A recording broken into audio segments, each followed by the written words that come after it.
Kok kaya anyaran ya lho.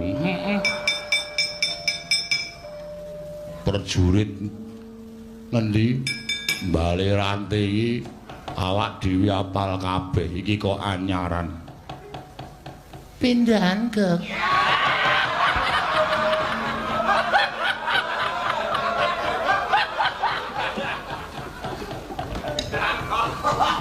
Gandri brengose ngetapel kok omongane karo menjep-menjep. Keke rombongane bintang tamu mau kok. Sajake ora. Kok geger ana apa to,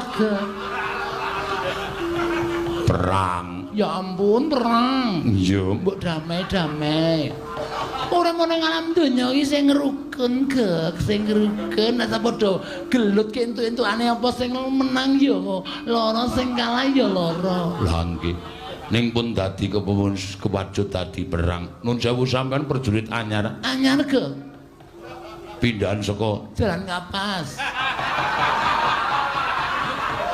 kok pindah. Kono sepi, Gek. Masa 3 dina grobyokan pindho.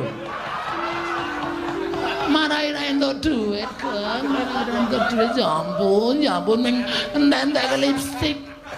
Apa? Entek-entek lipstik. Lipstik. Lipstik, Gek. Nanti entek lipstik ora ana pemasukan babar blas.